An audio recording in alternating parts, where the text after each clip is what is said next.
Pode parecer inacreditável, mas existem lagos assassinos espalhados pelo mundo, sendo que nos anos 80, eventos naturais em 2 lagos localizados no Camarões acabaram com a vida de mais de 1.700 pessoas. O motivo disso? Vamos descobrir neste vídeo e falar sobre outro lago potencialmente perigoso. Meu nome é Jositon Correia, sejam bem-vindos ao canal de Omila.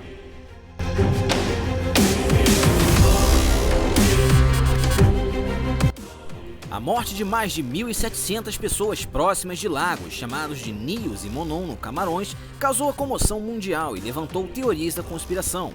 Afinal, houve a possibilidade de armas biológicas terem sido usadas nas regiões próximas do lago, causando além da comoção civil uma intensa movimentação política e militar para investigar os casos do Lago Monon e Lios, especialmente o ocorrido no Lago Monon. Antes de continuarmos, vamos falar sobre a localização desses lagos. O Lago Monon se localiza na região oeste de Camarões e é um lago do tipo vulcânico, pois sua origem está relacionada à atividade vulcânica e sísmica que deu origem à cratera que hoje abriga o lago. O lago faz parte também do maciço de Oko, um campo vulcânico que atualmente possui 4 vulcões, alguns deles inativos. Apesar da cratera do lago não registrar atividade vulcânica relevante, abaixo dele ainda há movimentação de magma e do solo, o que torna o lago um local constantemente monitorado por geólogos. Já o Lago Nios se localiza na região noroeste do Camarões e também foi formada pela atividade vulcânica, cerca de 500 anos atrás, quando uma erupção ocasionou a formação de uma cratera com uma profundidade máxima de 200 metros, que atualmente é onde se localiza o Lago Nios.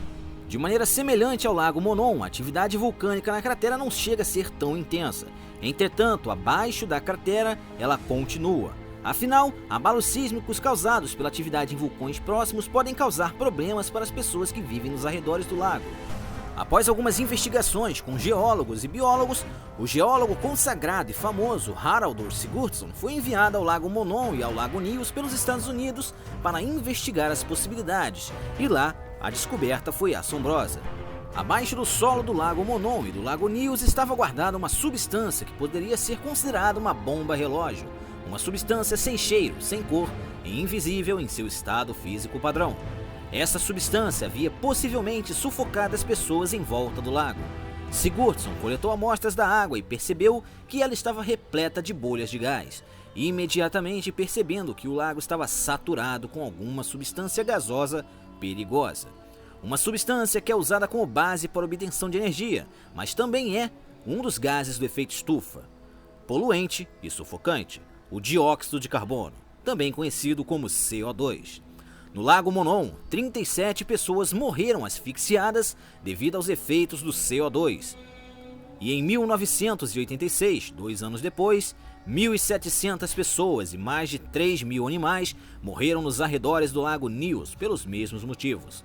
Isso porque o CO2 é mais pesado que os outros gases atmosféricos e tende a ficar mais baixo no solo, causando sufocamento e até mesmo queimaduras na pele.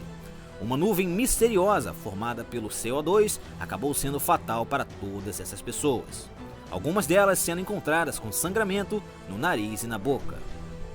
Moradores da região falaram sobre sentir cheiro de ovo podre e pólvora próximo dos lagos, assim como explosões. Pesquisadores ouviram relatos de pilotos que usavam concentrações altas de CO2 como alucinógeno. E entre esses relatos, pilotos afirmavam que o uso do CO2 causava a impressão de sentirem cheiro de ovo podre e pólvora. Ainda assim, não se sabia o que causou a liberação de grandes quantidades de gás carbônico. Afinal, apesar dos pesquisadores terem coletado água com bolhas de CO2, a quantidade não era o suficiente para causar todas aquelas mortes. Então, a primeira ideia para explicar o evento foi de que o gás carbônico aprisionado no fundo dos lagos havia sido liberado subitamente com alta pressão, o que causaria as explosões na água e a liberação de altas concentrações de CO2. Entretanto, faltava explicar o motivo de haver tanta concentração de gás carbônico no leito e os motivos da pressão do gás terem rompido a força de resistência do lago. Uma das possibilidades recai sobre uma erupção límnica, um evento raro que ocorre em rios e lagos vulcânicos, acarretando na ocorrência de um mazuco, quando monóxido e dióxido de carbono são liberados repentinamente na água, devido à alta pressão exercida por esses gases no leito desses corpos d'água. Quando a pressão dos gases supera a força de resistência do leito, podem ocorrer explosões na água, levantando jatos d'água de até 100 metros de altura e causando pequenos tsunamis, coisa que aconteceu no Lago Nyos. Alguns anos após os eventos trágicos ocorridos no Lago Nyos e Lago Monon, uma série de encanações foram colocadas nos lagos para retirar o gás carbônico em excesso, visando diminuir a pressão dos gases no leito do lago e impedir que novas erupções límnicas ocorram na região. Além disso, biólogos, geólogos e químicos monitoram constantemente os lagos, para que qualquer situação normal seja rapidamente identificada. Apesar do caos causado pelo Lago Nyos e suas 1.800 mortes, ele não chega perto em tamanho de outro lago africano. Afinal, na fronteira da Ruanda com a República Democrática do Congo, existe um lago 100 vezes maior chamado de Kivu, local onde nos arredores vivem cerca de 2 milhões de pessoas. Ainda assim, Ruanda consegue obter deste lago um tipo de combustível muito importante chamado de metano, um dos combustíveis mais energéticos que existem, podendo servir tanto para combustível para carros e para a indústria. Várias regiões próximas do lago são destinos turísticos e rendem uma boa grana para os moradores locais. Além do metano aprisionado no Lago Kivu, dióxido de carbono e monóxido de carbono também estão ali, e os três juntos representam um perigo muito grande que é potencializado pela própria presença do metano, que em contato com o ar atmosférico pode reagir de maneira explosiva, além de ser pouco solúvel na água. Em caso de rompimento do leito do Lago Kivu, após um evento de uma explosão ou erupção límnica, o dióxido de carbono e o monóxido de carbono rapidamente se espalhariam numa região muito grande, afetando quase 2 milhões de pessoas, o que obviamente levaria um risco enorme à vida dessas pessoas.